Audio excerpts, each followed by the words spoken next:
Pernah nggak kamu merasa hidup ini seperti medan perang? Kita bertarung tiap hari melawan tekanan, ego, waktu, bahkan diri sendiri. Tapi anehnya, tak ada sekolah yang benar-benar mengajarkan kita cara bertempur dalam hidup. Sekitar 2,5 abad sebelum Masehi, seorang jenderal dari Tiongkok bernama Sun Tzu menulis The Art of War, sebuah kitab strategi perang yang bukan cuma relevan di medan tempur, tapi juga di kehidupan sehari-hari.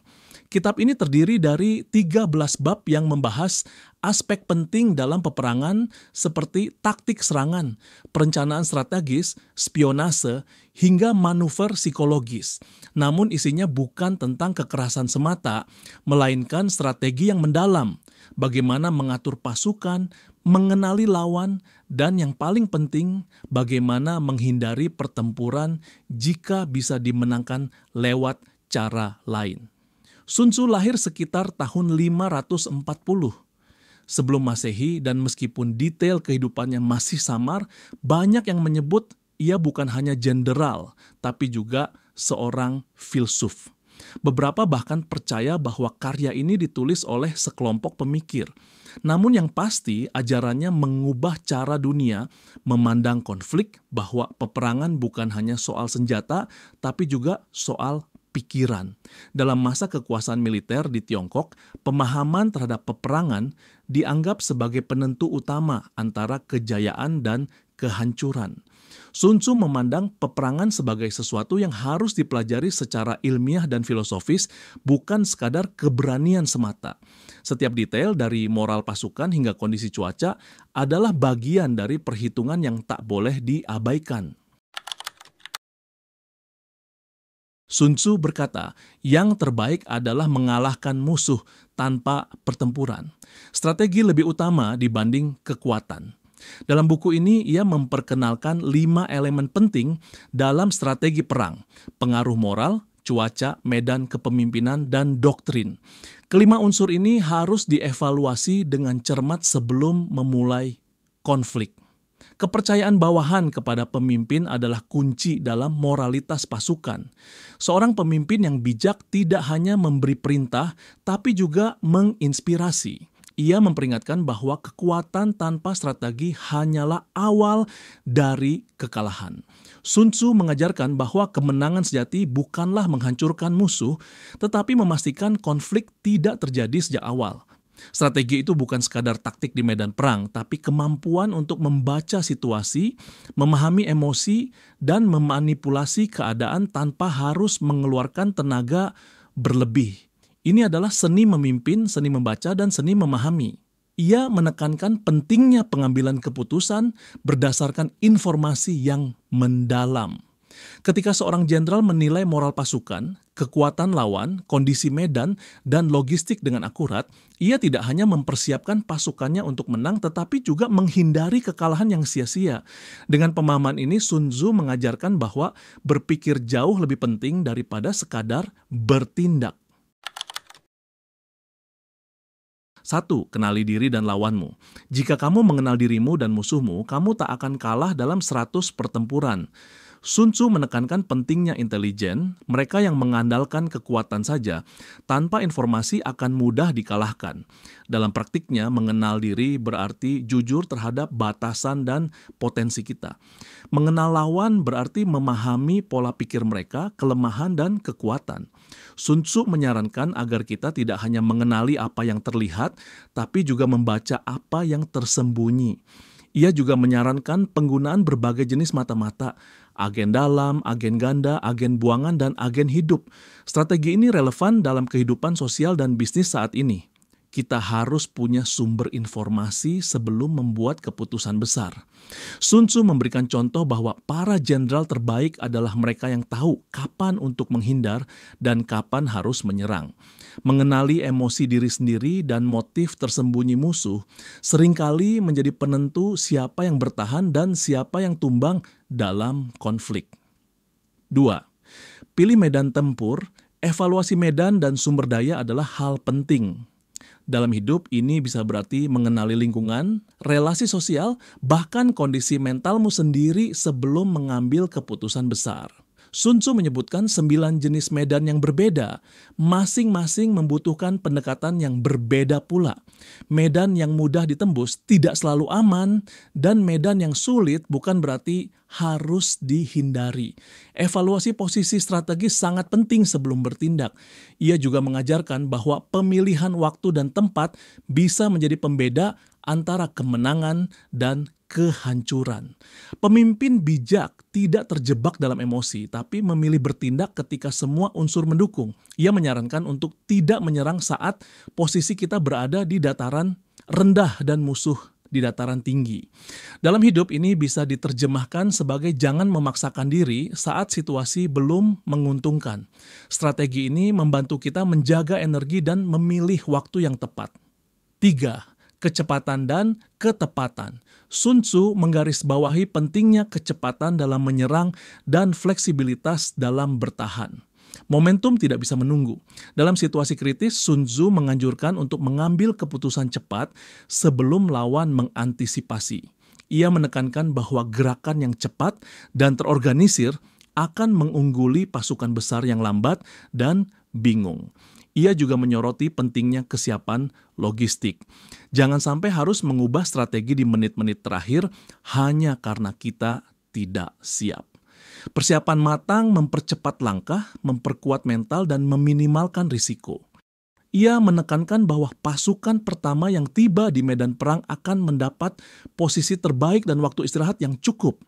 Hal ini menunjukkan bahwa menjadi yang pertama bukan soal terburu-buru, tapi tentang kesiapan dan antisipasi. 4. Menang tanpa sorotan. Strategi yang berhasil seringkali tidak terlihat.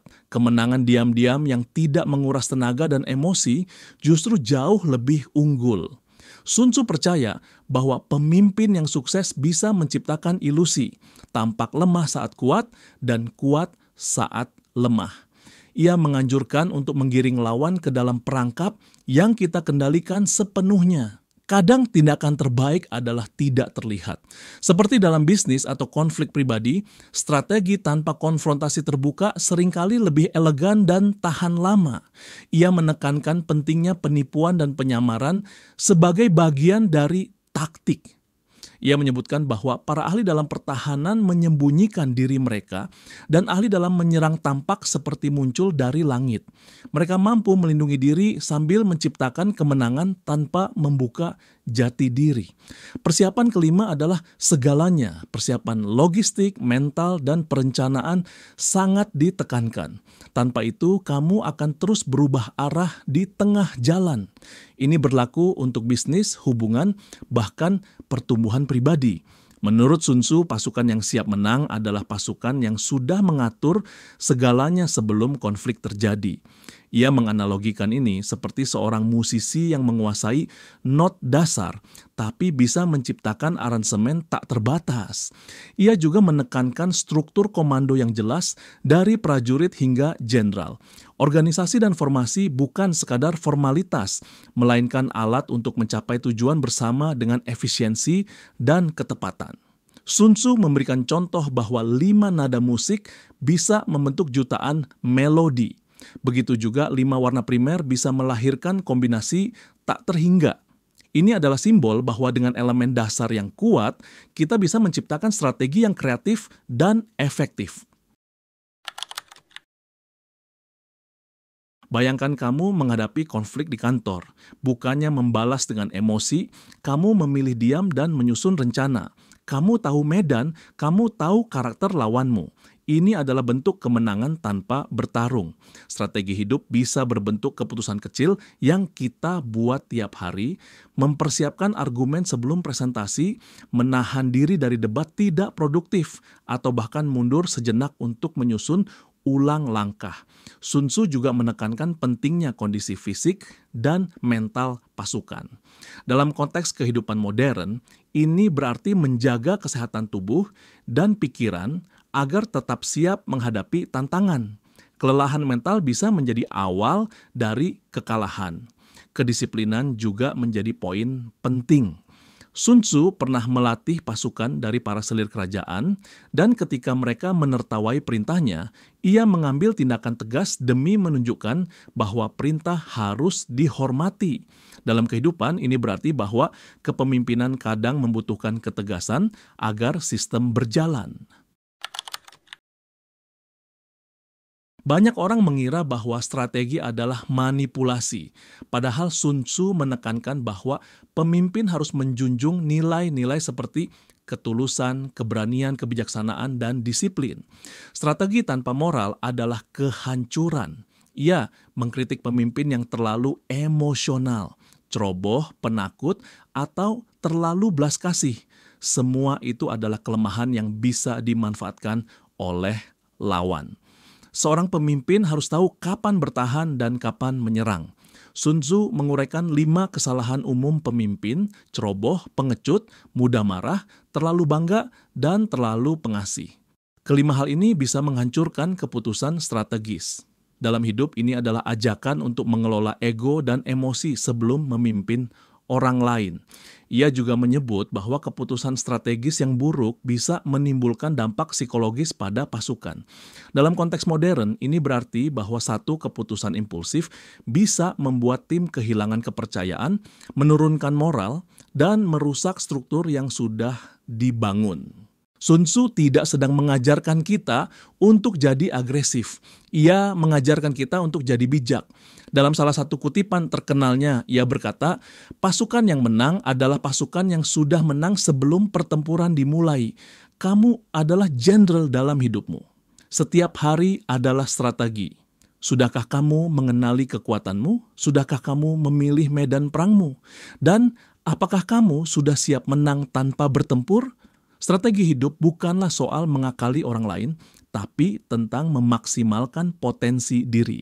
Sun Tzu memberi kita peta, bukan untuk mencari perang, tapi untuk menghindarinya sambil tetap menang. Ia menutup ajarannya dengan mengatakan bahwa strategi bukan hanya soal teknik, tapi tentang karakter. Jika kita ingin menang dalam hidup, kita harus jadi pribadi yang punya pandangan jauh ke depan, mampu membaca situasi, dan bertindak dengan tenang di tengah tekanan. Kalau video ini membuka wawasanmu, jangan lupa klik like, share ke temanmu yang butuh inspirasi, dan subscribe ke channel Belajar Memahami. Karena memahami adalah senjata paling ampuh dalam hidup.